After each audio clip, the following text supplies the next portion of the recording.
दरअसल पत्तलगड़ी आंदोलन पुलिस प्रशासन नक्सलवाद उग्रवाद की नज़रिए से देखता है। ये बात मैं आप सबको क्यों बता रहा हूँ, क्योंकि कल परसों जब ये बात विपक्ष पार्टियों ने कहा है कि जब चाईबासा की गोलीकांड चाईबासा की ब्लास्ट मामला को लेकर के विपक्ष लोगों ने कहा है कि झारखंड में पत्तलगड़ी फिर से आंदोलन हो रही है और इससे लेकर के ऐसे घटनाएं हो रही है, विपक्ष लोगों का कहना था। और इससे लेकर के ये इल्ज़ाम क्यों हो रहा है, हम लोग इसी नक्सलवाद के बारे में थोड़ा चर्चा कर लेते हैं। जब नक्सलवाड़ी गांव, एक बंगाल में ये नक्सलवाड़ी एक छोटा सा गांव है, इस गांव में ही एक आंदोलन ऐसे क्रांतिकारी हुई थी। अंग्रेजों के द्वारा, जमींदारों के द्वारा आदिवासी भोला भाला लोगों को अपनी जमीन हड़पने के ऐसे स्थिति को लेकर के एक कम्युनिटी पार्टी गठन की गई थी और उस समय में CPIL ये गठन की गई थी। और कई दिन होने के बाद ये कमेटी एक MCC का रूप ले लिया और जो CPI जो गठन किया गया था, ये एक सरकार भी बनी थी। इससे ही लेकर के एक पश्चिम बंगाल में ये सरकार बनी थी कि कम्युनिटी पार्टी की ये सरकार भी है। और इससे लेकर के जब ये सरकार बनने के बाद जब आदिवासी लोगों पर ऐसे दमन होने लगा कि सरकार की व्यवस्था पर, वहाँ की जो नक्सलवाड़ी के गांव के लोगों पर सरकार की नीति, सरकार के नियम से भरोसा ही उठ गया। और उसके बाद उन्होंने हथियार बंद आंदोलन शुरू किया और इससे लेकर के हम लोग दूसरा वीडियो में विस्तार से बात करेंगे कि इसकी शुरुआत से अंत तक। जब ऐसे स्थिति जब हथियार बंद आंदोलनकारी जब ऐसे हुई, जब जगह जमीन जायदाद के लिए तो हथियार उठाना पड़ा और इसे ही लेकर के जब झारखंड में अलग अलग क्षेत्रों में जब फैलने लगी, एक नक्सलवाद का रूप ले लिया। जब आदिवासी अपनी पहचान की हक की बात करने लगे थे तो उसी नक्सलवाड़ी गांव से ही सरकार की विधि व्यवस्था पर भरोसा उठ गया और तत्पश्चात कई दिन के बाद ये नक्सलाइट का रूप ले लिया। और उसके बाद ही जब हमारे झारखंड में कई पिछले साल जब यही हथियार बंद आंदोलन जब पत्तलगड़ी हो रही थी, ऐसे समय में भी विपक्ष कई पुलिस प्रशासन का लोगों का यही मानना था कि ये जो आंदोलन कई दिन के बाद ऐसे अलगवादी होने का एक रूप लेगी और इसी को देख करके, इसी को समझ करके ही यही चीज को दबा दिया, कुचला दिया। लेकिन जब ऐसे स्थिति, जब हथियार बंद आंदोलन अपनी जमीन जब लूटा जा रहा था, ऐसे स्थिति में नक्सलवाड़ी गांव, छोटा सा गांव से ही ये शुरू हुई है और अलग अलग झारखंड के अलग अलग कोने में ये चीज पनप रही है। जब ऐसे स्थिति में प्रशासन को लगता है कि पत्तलगड़ी हमेशा यही घटना की नजरिए से देखता है कि ये नक्सलवाद उग्रवाद जैसे मामलों की नजर से ही देखा करते हैं। जब ये जो पत्तलगड़ी, ये सिर्फ हक की बात नहीं है, ये पत्तलगड़ी सिर्फ हक की बात नहीं है, इसमें एक परंपरा भी छुपाई हुई है, एक छुपा हुआ है परंपरा भी। लेकिन ये चीज पुलिस प्रशासन को समझ में नहीं आता है। जहां तक देखा जाता है, पत्तलगड़ी ये सिर्फ जमीन जायदाद की हक की बात नहीं होती है, क्योंकि पुलिस को नजर यही लगता है, पुलिसों की नजर में, प्रशासन की नजर में यही है कि कल की तारीख में ये अलगवादी एक अलग फिर से विचारधारा उत्पन्न होगी और इससे लेकर के ही पत्तलगड़ी को प्रशासन अलाउंस नहीं किया है। पिछले जब हाईकोर्ट के सामने जब पत्तलगड़ी शुरू किया गया था, पिछले अभी कई दिन के पहले, और ऐसे घटना पनपने लगेगी हमारे झारखंड में। इससे लेकर के कई सारे विपक्ष लोगों का यही कहना है पत्तलगड़ी मामला एक अलग आंदोलनकारी है और इससे लेकर के झारखंड में फिर से उग्रवाद जैसे, नक्सलवाद जैसे मामला सामने आएगा। लेकिन नक्सलवाद और पत्तलगड़ी मामला अलग अलग है, क्योंकि पत्तलगड़ी ये परंपरा है, आदिवासी पूर्वज की परंपरा व्यवस्था,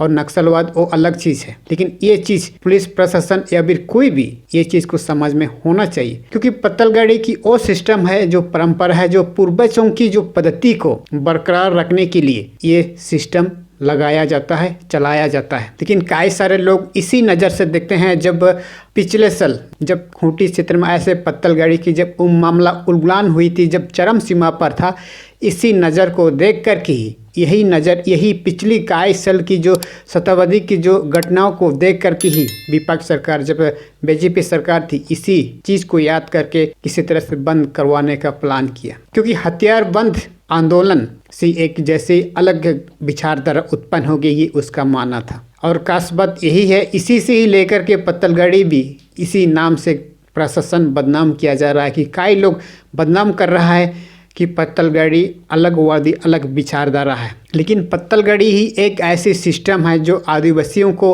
अपनी हक दिला सकता है, अपनी पहचान दिला सकता है, अपनी आइडेंटिटी दिला सकता है। कैसे? जब देखते हैं पत्तलगड़ी हमारे पूर्वज आदिवासी जनजाति क्षेत्र में ही एक आइडेंटिटी का रूप लिया है।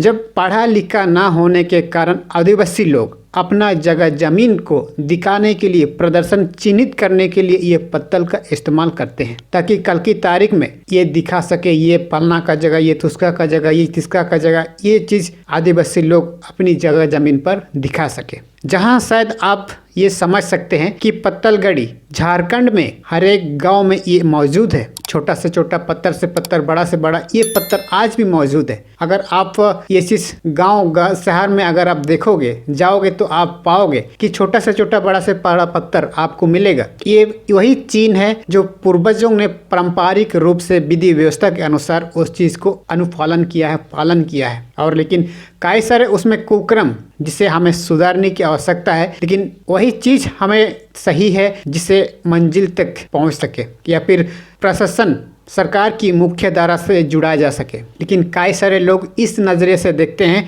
कि पत्तलगड़ी मामला एक प्रशासन के खिलाफ है, सरकार नीति के खिलाफ है। ये कई लोगों का मानना है, लेकिन कई लोगों का मानना इसलिए है क्योंकि पत्तलगड़ी सिस्टम में अधिकार की बात होती है, जगह जमीन जायदाद की बात होती है। इसीलिए कई लोगों को लगता है कि ये सरकार के विरोध है, सरकार की नीति के विरोध है। लेकिन आज भी अगर आप गांव शहर में देखोगे तो पत्तल, छोटा से छोटा, बड़ा से बड़ा पत्थर आज भी गड़ा हुआ है गांव शहर में। लेकिन आज ये सिर्फ उस पत्थर से पुलिस प्रशासन या फिर किसी भी सरकार की नीति हानि नहीं पहुंचा रही है। लेकिन कई सारे ऐसे हथियारबंद जब आंदोलन करने लगे, ऐसे स्थिति में सरकार की सिस्टम को तोड़ मरोड़ करने का नजरिए से उन लोगों ने देखा और इसी से ही पत्तलगड़ी जो सिस्टम हटा दिया गया है। खास बात इसमें भी कई तरह की कुक्रम उसमें मिलाया गया है और इसी के यही चीज़ को देख कर के ही ये चीज़ को दबाने का काम हुआ है। लेकिन ये जो सिस्टम पूर्वज की परंपरा, जिसे हमारे नए पीढ़ी को, एक नए जनरेशन को एक नया मार्गदर्शन मिल सके, अपनी हक पर अधिकार पा सके, यही पत्तलगड़ी की एक सिस्टम है। लेकिन कई सारे पुलिस प्रशासन या फिर सरकार की नीति के खिलाफ पत्तलगड़ी नहीं हो सकती और कभी भी नहीं हो सकती, क्योंकि जब तक पत्तलगड़ी हमारे आदिवासी की पूर्वज की परंपरा को आज आदिवासी ही बरकरार रख सकता है। रंग रूप से किसी भी नाच गान या फिर कोई भी कला संस्कृति या फिर कोई भी, इसमें कई तरह की अनुसूची, 5वीं अनुसूची, 6वीं अनुसूची जैसे सम्मिलित थी। लेकिन इसमें भी कई तरह की अलग सरकार के खिलाफ होने वाली वर्ड सब ऐसे कई तरह की मिसयूज किया गया। और खास बात ये थी कि यही जो आइडेंटिटी को मिसयूज किया गया, क्योंकि हमें इस पत्तलगड़ी को फिर से हमें संशोधन करने की आवश्यकता है। अगर जब तक हम अपनी परंपरा, आदिवासी की परंपरा को संशोधन नहीं करेंगे, तब तक हमारे आदिवासी पर कोई उधार नहीं होगा। क्योंकि ऐसे इसी सिस्टम में ऐसे कई तरह की पारंपरिक के नाम पर ऐसे कई तरह की कुक्रम भी जुड़ी हुई है। ये कुक्रम चीज़ को हमें निचोड़ करके सरकार की मुख्य धारा से जोड़ने की आवश्यकता है, तभी हमारे झारखंड में एक शांति उन्नति होगी। और तब तक शांति उन्नति नहीं होगी जब तक आदिवासी अपनी हक अधिकार नहीं मिल जाते। और हक अधिकार तो तब मिलेगा ना जब सरकार आदिवासी की बात को सुनेगी, नहीं तो कैसे अधिकार होगा। क्योंकि आज हमारे झारखंड में लोकतंत्र परतंत्र बन गया, तो इससे लेकर के अब उसके अधिकार को कैसे मिलेगा, यही चीज़ हमें समझने की आवश्यकता है। क्योंकि हमें इस चीज़ को समझने की आवश्यकता है, जब तक आदिवासी, जब तक सरकार की मुख्य धारा या फिर प्रशासन की मुख्य धारा, कोई भी आदिवासी जब तक जुड़ा नहीं जाएगा, तब तक आदिवासी के क्षेत्र में विकास नहीं होगा। और आदिवासी का विकास करने के लिए सबसे पहले हमें 3 स्टेप हमें जानने की आवश्यकता है। स्वास्थ्य शिक्षा व्यवस्था। स्वास्थ्य शिक्षा व्यवस्था पर जब तक हम नज़र नहीं डालेंगे, तब तक आदिवासियों का कोई उद्धार नहीं होगा। अगले 100 साल लग जाएगा, आज आज़ादी के पीछे 100 साल पीछे चल जाएगा आदिवासी गांव देहात विकास करने के लिए। क्योंकि ये 3 स्टेप जब तक आदिवासी फॉलो नहीं करेंगे या फिर हमारे झारखंड के निवासी फॉलो नहीं करेंगे, आदिवासियों का कोई विकास नहीं होगा।